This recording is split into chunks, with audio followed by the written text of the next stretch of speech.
Hello, hello. Welcome back to the Self-Starter Podcast. Today, we're talking about perfectionism. If you've ever found yourself stuck in a loop, waiting for things to be just right before you launch them, you are not alone. Today, we're going to dive into all of the sneaky little ways that perfectionism shows up in your business and how it can completely drag you down, even without you realizing it. I recently just took the Enneagram test for the very first time, and it turns out I'm an Enneagram 3, which I didn't really know anything about any of them. I had just never paid attention to it, but after reading the description, it makes sense. I am absolutely somebody who likes to move fast, cross things off of my to-do list, and I am a doer at heart. Although I am definitely not a textbook perfectionist, I do like things the way that I like them. I'm very particular. I like when things are aesthetically pleasing. I like when things are done the right way and done the way that I like them. What that doesn't mean is that I will not hold back on something because it's not the exact way that I want it to be. And I think that that balance has really served me well over the years in my businesses. In today's episode, I'm going to share the ways that I have learned to let go of perfectionism, tons of ways of how it can hold you back in your business, and also why done is better than perfect. And why I always say that, because I just think it's such an important lesson. And it can also be one of the best things that you ever do for your business. Let's jump into all of that. Hello, and welcome to the Self-Starter Podcast, where I'll be sharing the highs, the lows, and everything in between when it comes to building a product-based business. I'm Sarah Brithinee, and I started my business making beaded bracelets in my living room. Over the last 8 years, I've turned it into 2 successful businesses with over 10 team members and a busy storefront. Needless to say, I've learned a lot along the way. This show is for no gatekeeping and no fluff. Just the lessons I've learned, the mistakes I've made, some funny stories I've gathered along the way, and the honest truths you need to hear. We'll talk about the big decisions, the moments no one can prepare you for, and those times you realize that it's worth all the sleepless nights. Think of me as your business big sister, here to cheer you on while you build a business that truly feels like you. If that sounds like what you need, you are in the right place. Let's get into it. I always make an outline of my podcast episodes before I sit down to film, and I just kind of think about the things I want to talk about and how that relates to me and my business and what things have happened in my business that relate to that episode. So today I decided to write down a little list in my notes of things that I would not have achieved if I worried about being perfect and waiting until that thing is perfect before putting that out into the world. I've got my phone and I pulled up that note.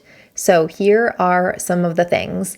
The most recent, I actually just posted a reel today on this. We would not have had wholesale catalogs at PJX. We didn't have time to do a digital or physical proof, so I just approved them right away, which I would have never, ever done. And I also made a big mistake in them, but I still put them out. I would have never done that if I was a perfectionist. I would have never started EJS, SB Jewelry Supply, which is my wholesale business. I would have never started it. I had thought about it for maybe a couple of months, and then I decided one day, I'm just going to build a website and launch it. And literally within one day, I built the entire website and had the entire thing up and running. I didn't really spend that much time thinking about it. I just took action and moved in the direction that felt right. I never would have launched this podcast. Straight up, this background is not what I want for this podcast. I'm sitting at my desk in front of a window. I have Theo's toys behind me, which I'm sure you can see little peaks of orange and the bookshelf. I have a printer that doesn't work over here. This is not the aesthetically pleasing background that I wish I had, but the reality is I don't have another place to film right now, and we're moving in a few months, so it doesn't make sense for me to set something up in this house anyway. So for now, I'm launching it. If I was a perfectionist, I would not launch it. I would wait until I move and have somewhere better to set it up. And I would have waited until I smoothed out all of the tech issues that I would have run into. But instead I'm winging it. And when something comes up, I fix it and I figure it out. And for now, if you're watching on YouTube, you are stuck with this not very aesthetically pleasing background. I would have never started SB, which is my retail brand that I launched in 2017. I was making bracelets and I could not think of a name for the business. So I almost just scrapped the entire idea because I didn't feel like I had a name to put on it. And so I was like, maybe I just don't do this. And then I ended up landing on With Love Sarah, which I never even liked that name. Even from day one, I didn't like that name. But I knew that I just needed something to put it out into the world, and then I'd figure it out later. And sure enough, 3 years later in 2020, I rebranded to SB. I would have never started my YouTube channel. In 2014, I set up my camera and I sat down in front of it and I very, very painfully, awkwardly filmed a video. I was way more shy than I am now and just unwilling to put myself out there. But those first few videos are so incredibly cringy to watch. But truly, I would have never gotten comfortable had I not put in the reps. And you can't put in the reps unless you just do it. So sometimes you just have to take messy action and put one foot in front of the other. And lastly, I would have never opened a storefront. Or at least if I did, I would have delayed the launch for a very, very long time. Because when we opened, a lot of our stuff wasn't tagged. The store wasn't exactly how I wanted it to be. There were like some big major changes that I wanted to do, but I just didn't have time to do it before we launched. And so we did the opening and then we made changes after that, and that was okay. And those are things that my entire career and business would not exist in the way that it does today if I was holding on to showing up perfectly all the time. So let's talk about exactly how perfectionism is silently killing your business. You delay launching. Waiting until every single aspect feels just perfectly right means that you are never going to launch that new product you thought of, or open that pop-up, or launch that new collection, or open your dream storefront. And you know what? Someone else will. I don't want to say that to breed fear in you because that is just not my style at all. But what I am saying is that if you don't do it, someone else will.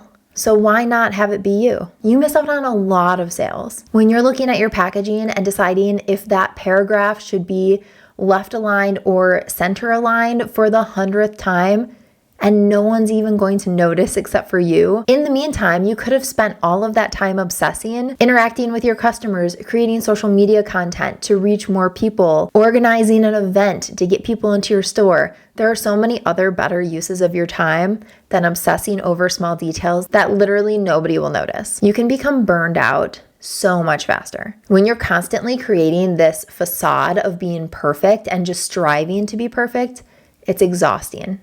And it's really hard to continue on and be creative and have your business feel joyful instead of heavy when you're chasing perfectionism. And then on top of that, you don't learn what works because trial and error are our biggest teachers. Figuring out what works and what doesn't based on real interactions that you're having with real paying customers is priceless. If you're constantly in a debate with yourself and never launching it, you'll never know what your customers even think. One of the biggest ones for me is that you hold yourself back from growing.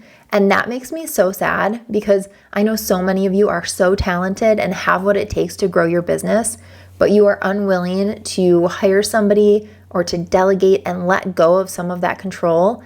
And without having help, it's really, really hard to grow. This can also stop you from doing things like raising your prices or trying out a new product line because you're so worried about it being perfect that you are missing out on all of that extra revenue or higher profit margins. And those are things that go into being able to have the funds to hire somebody and grow your business. You get so stuck in comparison. And if you've been following me for a while, you may know that one of my all-time favorite quotes is comparison is the thief of joy. I truly believe that to my core. I am such a believer in staying in my own lane, putting one foot in front of the other. I kind of have my blinders on to a point. I have no idea who my local competition is. I honestly don't really care because what they're doing is not my business. What my business is working on my business. And if you're busy comparing your behind the scenes, like quote unquote mess with somebody else's highlight reel online, that's not real. That's not a real apples to apples comparison.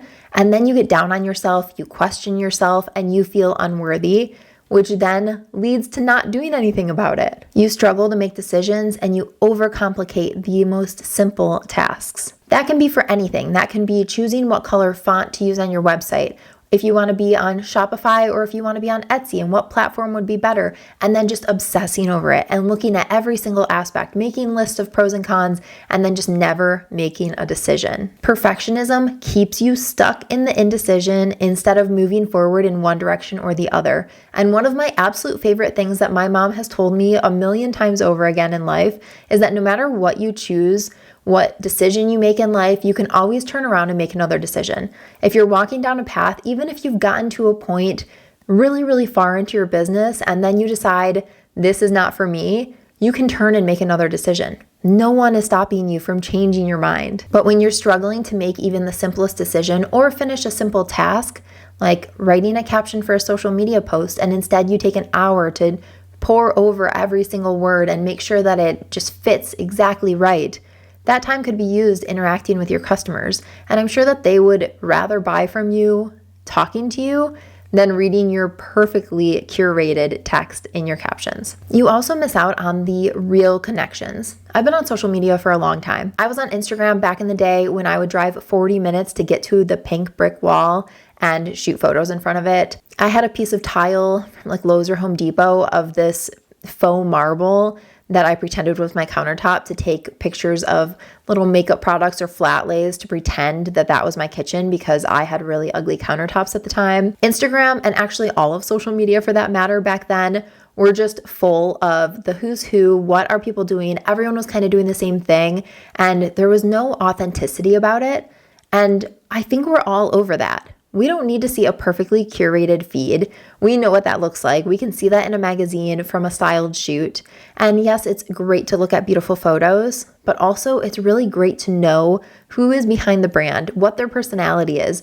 Because as I've said a million times, I feel like these are all like catchphrases that I say over and over. People do business they know, like, and trust. So if they don't know you, how would they ever like you? If you don't have a personality, they can't like you.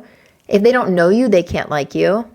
And if they don't know or like you, how could they ever trust you? The imperfect parts of our personality are what make us real and human, and they're the things that connect us to other people. Trying to be the perfect brand can really come off as just cold and like overly polished and fake. And when you're trying to be someone that you're not, it can really steal all of your creativity and your joy. When every single product or post has to be seamlessly fit into the perfect box that you have created, it makes that so much harder and so much more of a burden than it is when you can creatively choose to make something that you want to make. If you're worried about doing it right all the time, honestly, that is like the number one killer of creative spark. I know for me, I need kind of a loose game plan.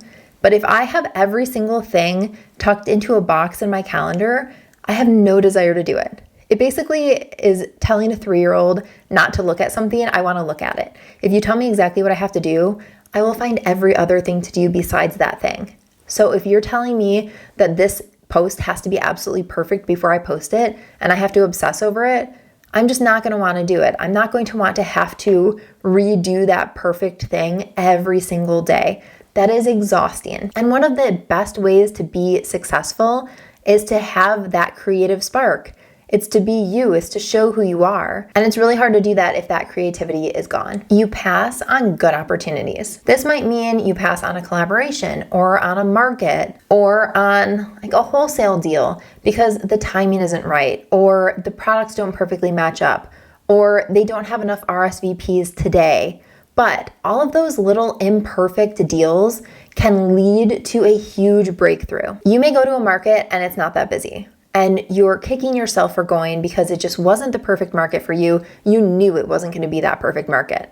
And then a boutique owner walks up and they want to do a pop-up with you. The next thing you know, you're doing a pop-up at their boutique during a busy monthly ladies' night, and then you become a recurring vendor there, and that turns into a small stream of revenue for your business. And then business owners talk, and she tells her friend about how great it was to have you in her store, and her friend that has a boutique in the next town over has you in her boutique too. Things like this and building relationships are what make business work. So had you turned down that mediocre market, you may have never met that one boutique owner who ended up having you pop up in her store. Sometimes things are not perfect. Sometimes the timing is hard. Sometimes it doesn't feel like the clientele is going to be just right or that the timing of your launch is going to be perfect.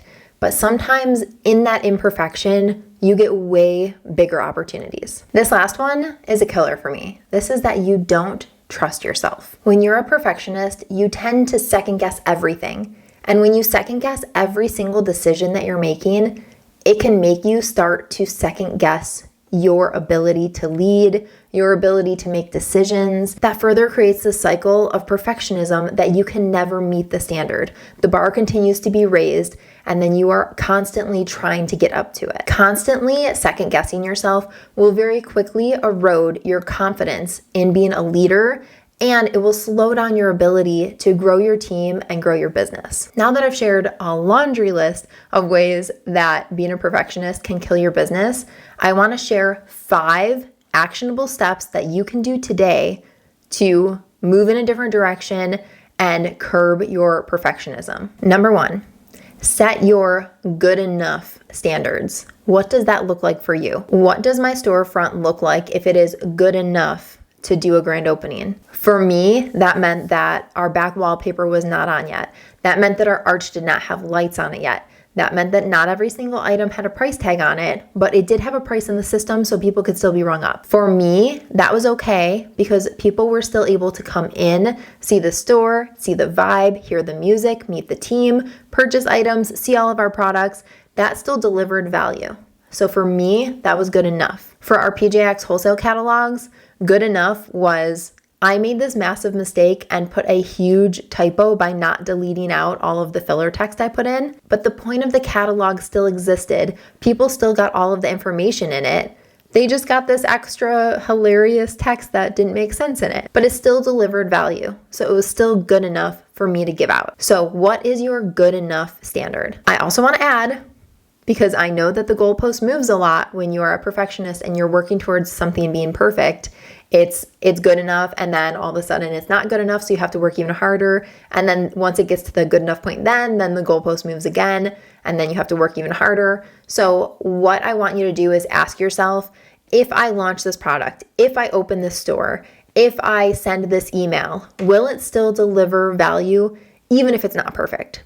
If you answer yes, then it's good enough. And you can apply that question to whatever it is that you're working on. Also, think about Apple. I always think about my phone. Anytime there's a glitch on it, I'm like, they will send out an update. And do you think that everything is perfect? Because I sure don't. My phone always has bugs and weird glitches in the apps. But you know what? The developers are like, that's good enough. Publish. And then they make tweaks along the way. So if Apple is doing that, you certainly can do that too. Number 2, create before you judge. This means, well, right now I'm working on a really big project for my wholesale brand. One of the things that I like to do is I had something that I needed to accomplish and I just could not figure out where to start. So I just did a big brain dump. And a lot of the ideas, as I was writing them, I was thinking, this is probably a terrible idea, but I just wrote it down anyway.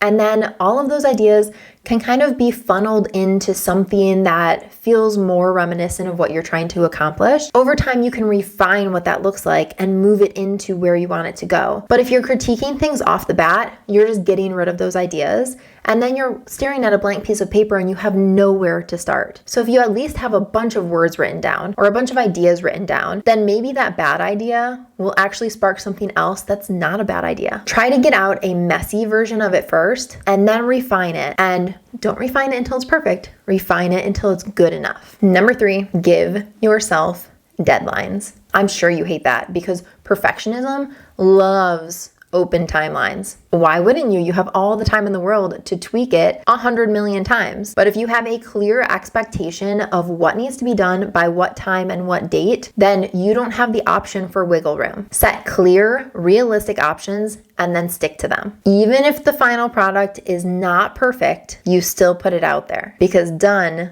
is better than perfect. Say it with me.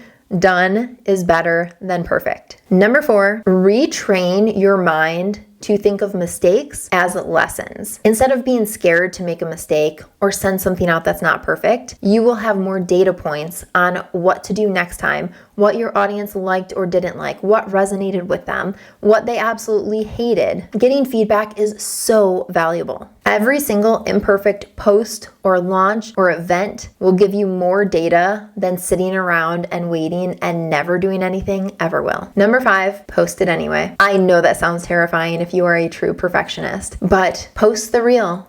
Even if the music didn't line up quite perfectly, launch the product. Even if you wanted 20 made and you only have 17 made, Launch it anyway. Make more later. Hit send on the email and choose to connect with your customers over looking like a perfect human. Meet your audience where they are, which is also a completely imperfect human. None of us are perfect. So if you show up as imperfect and I show up as imperfect, then we are going to get along. We're going to relate to each other. We're going to see each other for our imperfect selves and appreciate each other more. I know that being a perfectionist is a slippery slope. It's a hard habit to break, but I know that you can do it. I know that your business will thank you, your audience will thank you, your timeline and your life will thank you. You will have more time and creativity to put into your business to create more imperfect things that you will never even know how you were spending all that time being perfect in the first place. You can do this. I believe in you. I hope this episode was insightful and also helpful for you.